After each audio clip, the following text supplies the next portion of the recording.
Hola, ¿cómo estás? Bueno, no sé cómo irá a salir esta grabación. Primeramente porque como que la cámara se configuró y al parecer quedó con una línea ahí. Quizá en la imagen después eso no se vea. Pero si se llega a ver, te pido mil disculpas. Trataré de solucionarlo para la próxima vez que tengamos la posibilidad de realizar una nueva reflexión cristiana por medio de la Iglesia Bautista del Séptimo Día y ya que estamos abordando esta carta a los romanos, mostrando que Cristo, desde la justificación por la fe, es a quien debemos seguir y dejarnos guiar por la fe puesta en el Señor Jesucristo. Porque Cristo es el fin de la ley, eh, nos vamos a hacer esa pregunta. Para ello quiero invitarte a que puedas buscar en tu Biblia, estamos leyendo principalmente el capítulo 4, 5 y 6. Y el versículo 14 del capítulo 6 dice, porque el pecado no se enseñoreará, no será señor de nosotros, de vosotros, de ustedes, pues no estamos bajo la ley, sino bajo la gracia. Y en este punto es donde vamos a tratar de mostrar lo que significa estar bajo la ley, bajo la condenación, y la posición que Pablo está presentando en este lugar. Ya venimos mostrando en los capítulos anteriores de esta serie temática, en las sesiones, eh, la postura y la mirada desde el derecho que nos está presentando Pablo en esta carta. Pero con este versículo de introducción nos vamos a meter para que podamos hablar acerca de esto. También te invito a que puedas mirar en la Biblia aquellos pasajes que voy a proporcionar, no solamente del capítulo 4, 5 y 6, sino que vamos a hacer algunos acercamientos con tanto con otras cartas de Pablo como con otros eh, apóstoles cristianos y escritores bíblicos. ¿Ya? Así es que pedimos la dirección del Espíritu Santo y dejándonos guiar por él, vamos a pedir esta dirección. Querido Padre Celestial, en primer lugar te damos la gracia infinita porque tú eres un Dios de amor, un Dios de misericordia, un Dios de gracia. Queremos abordar este tema con mucho respeto, con mucho cuidado y principalmente dejándonos guiar por ti, porque tú eres la gracia, porque tu mensaje divino quiere tocar nuestros corazones, el corazón de nuestros amigos y también principalmente que podamos mostrar lo que tú quieres señalar por medio del cambio de nuestra mente, el cambio de nuestro corazón, principalmente dejando guiarnos por ti, dejarnos guiar por ti desde esta fe puesta en ti, principalmente como tú, la propia justificación por la fe. Todo lo pedimos en los méritos tuyos, Señor. Amén y amén. Bueno, ¿es Cristo el fin de la ley? Fue la pregunta inicial. En otras palabras, la declaración de Pablo muestra que bajo la ley significa estar bajo su condenación. La nueva posición a la que se refiere, que nosotros hemos dicho lo que Pablo, incluso en un mensaje anterior decíamos que Pablo era irreprensible, siendo fariseo entre los fariseos, siendo de la tribu de Benjamín, irreprensible en cuanto a la ley, ¿hacia qué es lo que quiere apuntar? No exime al hombre de la obligación de cumplirla, porque él en cierta medida lo dice claramente. ¿Invalidamos la ley? En ningún caso, en ninguna manera. En la ley de Dios no es diferente y nunca lo ha sido. El hecho de que ya no estemos bajo el yugo de la ley no significa que tengamos la libertad para pecar de manera desordenada, pues hemos conocido a Cristo. Pues el pecado es la transgresión de la ley de Dios, como dice primera de Juan, en el capítulo 3, versículo 4, y de ahí Juan comienza a desarrollar la idea. Te invito a que puedas leer el capítulo 3 de primera de Juan. Desobedecer abiertamente a Dios y conscientemente convierte al hombre de nuevo en un esclavo, pero ahora del pecado. Nosotros debemos ser esclavos de Cristo en el sentido de ser siervos de Él. El Señor nos llama a estar en la verdadera libertad, que es poder ser siervos de Él. De hecho, la gracia obtenida mediante la muerte y la resurrección de Cristo no elimina ni erradica la ley en ese punto, ni le da al hombre permiso para vivir de una manera pecaminosa deliberadamente, porque en el fondo el Señor sabe que al separarse de ti, en el sentido que tú te separas de Él, yo me separo de Él, de manera abierta, eso es el pecado, es una separación de quién es Dios y lo dejamos de mirar. En ningún momento Pablo menciona que la gracia nos libera en este sentido de la condenación de la ley como un acto condenatorio. Nos libera de la condenación y del yugo de la ley. Eso está claro, pero de poder vivir en la ley del amor, en los principios de la ley, en ningún caso, porque es amor. De hecho, brinda a la humanidad la oportunidad de salvarse del dominio del pecado. ¿Te imaginas? O sea, el hecho de que tú sigas sin cambiar tu naturaleza y no tengas en la mente de Cristo el verdadero arrepentimiento, la verdadera metanoia, la verdadera transformación, seguirás viviendo bajo el yugo del pecado y te verá mal, porque eso es lo que te dominará. Y tú no podrás ser feliz, ni yo podré ser feliz estando lejos de Dios, estando a una distancia de Dios, porque eso es el pecado. Es una separación de Dios. Como cristianos, esta transición de la muerte al pecado ocurre cuando Cristo se nos revela por la fe. Y las escrituras declaran que no proviene de nosotros, es un don de Dios, como dice el capítulo 2 de Efesios, en el versículo 8 principalmente. La fe no es un don de Dios. Y es un regalo que Dios nos da. Así es como se produce la liberación del pecado, de este dominio que nos pertenece y que nos encapsula y que nos limita, pero al estar en este don de la fe, de poder vivir por el don de la fe, que es en la persona de Cristo, nosotros tenemos una libertad distinta.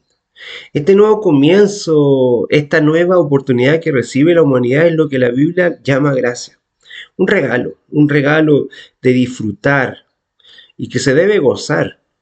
Obviamente nosotros hemos dicho muchas veces acá, no es una recompensa. Y esto yo quiero ser muy claro, muy enfático, porque a veces las palabras pueden tender a confundir. Es un regalo. Tú y yo somos salvos por un regalo. No la invitación a estar unidos con Cristo y a ser libres del pecado y unirnos a Cristo y subyugarnos a Él es parte del regalo. No sé si lo logras captar, lo logras comprender. O estás con el Señor gozándote en la libertad que el Señor te da, o te estás esclavizando al pecado, porque no puedes ser feliz separado de Dios. Perdón, un poquito de agüita aquí que estoy tomando. Se me seca un poco la garganta. Aunque el hombre ha sido liberado del pecado, lo cierto es que el ser humano aún ejerce una influencia negativa en la vida porque nosotros en esta separación y lo que el pecado hace, que es separarnos de Dios y confundirnos la mente para mirar a Dios de una manera negativa, esto se fortalece en la debilidad de nuestra carne, en nuestro cuerpo mortal, porque nuestra mirada siempre es a tratar de tergiversar quién es Dios. De ahí la exhortación de Pablo cuando dice que no debe reinar en nuestro cuerpo mortal, para que no cedamos a las concupiscencias. Bajo la ley, el pecado dominaba a toda la humanidad, tanto que el sacerdote ofrecía anualmente un sacrificio para su remisión. ¿Y qué es lo que era eso? Lo hemos abordado más de alguna vez aquí. Cuando hablábamos del día de la expiación, cuando hablábamos del Yom Kippur, era el momento, el día de la redención, el día de la gracia, el día del perdón. No era un día de condenación, era un día de perdón. El sacerdote ofrecía este sacrificio expiatorio y entraba al lugar santísimo, rociaba sangre, ¿verdad? Y pedía perdón por los pecados. ¿Qué hizo la gracia en este caso?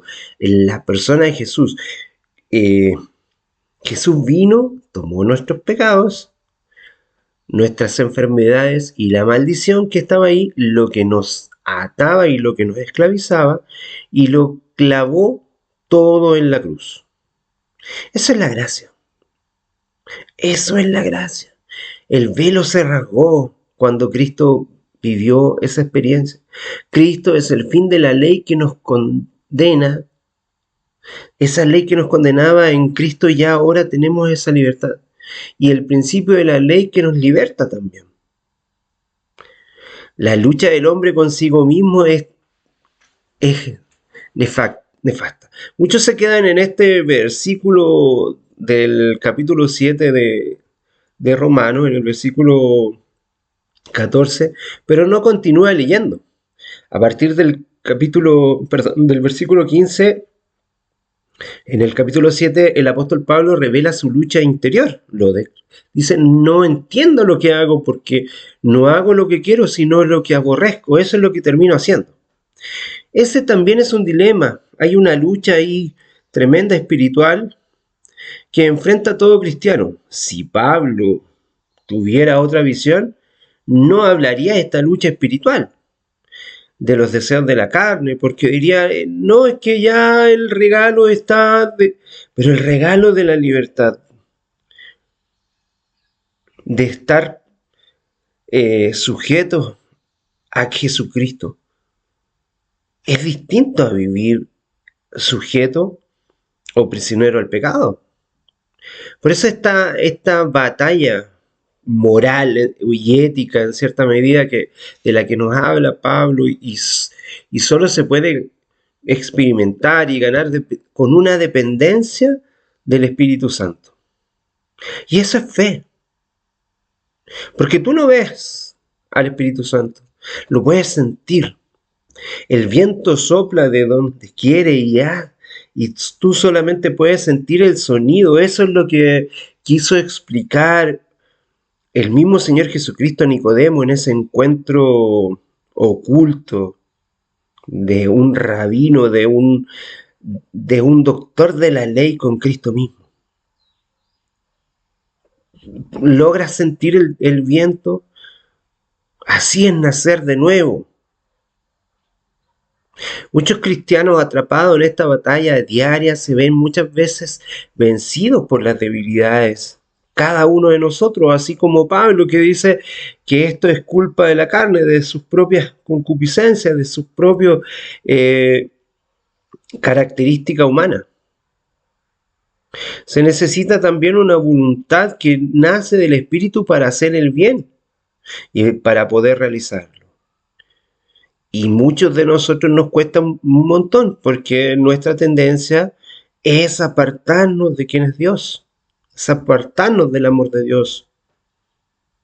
Porque muchas veces luchamos solos y no dependemos. Ahí es donde, hacia allá quiero apuntar, la dependencia del Espíritu, de sentir a Dios en cada una de nuestras decisiones. Las decisiones donde Cristo también juega un rol fundamental.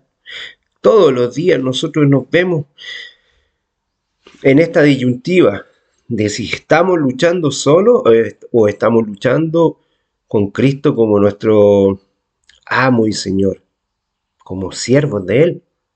Solo hay una manera de vencer, de resistir, ser completamente de Cristo. No podemos tener nuestra mente dividida.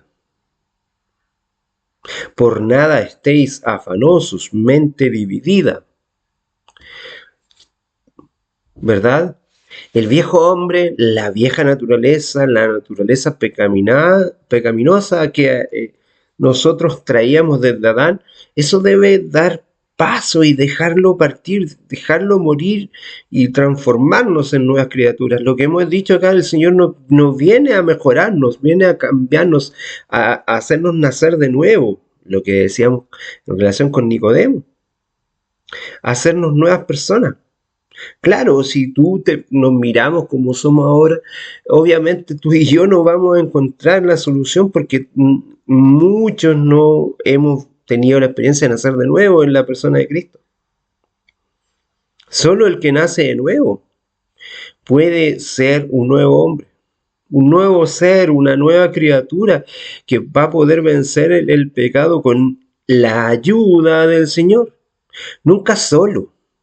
Hoy día hay una teología impactante de un grupo de cristianos que cree que podrá dar la lucha solo, que es imposible. Tú y yo seguiremos pecando, pero eso no quiere decir que tú y yo nos transformemos en esclavos del pecado.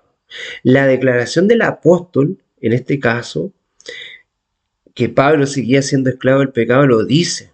¿Cómo puede alguien ser liberado por Cristo y seguir siendo esclavo del pecado? Es lo que nos podemos preguntar.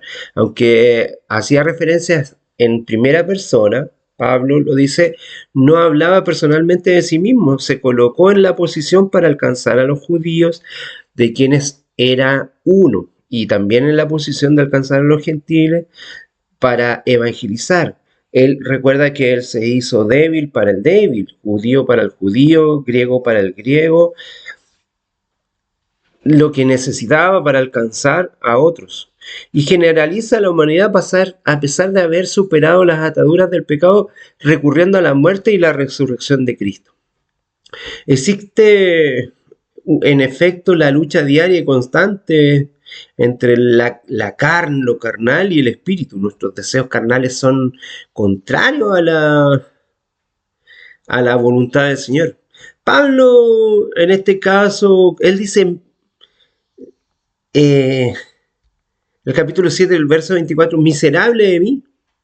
El apóstol ya era libre, era un hombre nuevo, era una nueva criatura en Cristo Jesús, pero viviendo en este sentido, ¿cómo podría buscar un Salvador si ya lo tenía? ¿Te puedes preguntar esto? Si él ya era libre, un hombre nuevo, viviendo para Dios y su gloria, viviendo para la obra del Señor, lo que dice describe una situación miserable, miserable de mí. Y esto es lo que él va mostrando, pero él mismo da la solución. Y en este sentido, antes de Cristo, tanto en él mismo ya tiene la respuesta en el versículo siguiente, dando gracias a Dios por la solución. ¿Y cuál es la solución? Cristo Jesús. En otra ocasión, Pablo declara que ya ha sido crucificado con Cristo, o sea, se siente con Cristo ahí mismo, en la cruz, entregándose completamente, como lo señala en Gálatas capítulo 2. Por adelante dice que ya sabía en quién creería y quién es el Todopoderoso, como lo señala en la segunda carta a Timoteo, en el primer capítulo. Pablo nos hace comprender en el capítulo 7 de Romanos que el propósito de la ley es despertar, revelar, principalmente como un espejo y condenar el pecado donde no existe, tampoco hay pecado. El pecado a la vez genera muerte. La persona que nace de nuevo genera la fe en Cristo Jesús. No anda según sus propios deseos de la carne, sino que su guía es el Espíritu mismo de Dios. Su guía es el Espíritu Santo. Los seres humanos solo alcanzan esta condición después de haber muerto a lo que la ley retenía. Entonces ocurre el milagro de la vida. La naturaleza del primer Adán da paso al segundo Adán, aquel que nos sacó de las tinieblas a la luz admirable. Y logramos tener una nueva identidad y comienza el linaje de Cristo a primar en nuestras vidas. Y la práctica del pecado ya nos parece cada día, en la medida que el Espíritu Santo va obrando en nosotros, nos parece cada día más lejano, más fuera de nosotros. Y vamos en un proceso de santificación. No llegaremos, porque siempre necesitaremos al salvavidas que es Cristo. No llegaremos a ser como algunas teologías hoy día están planteando, que dejaremos de pecar, porque el día que tú dejes de pecar, no tendrás un Salvador, no necesitarás un Salvador. Todos y cada uno de nosotros ya nacimos con una tendencia pecaminosa, pero que Cristo, en la libertad y lo que Él hace a través del Espíritu Santo, nos logra transformar. Que el Señor te bendiga grandemente. Gracias, gracias y paz.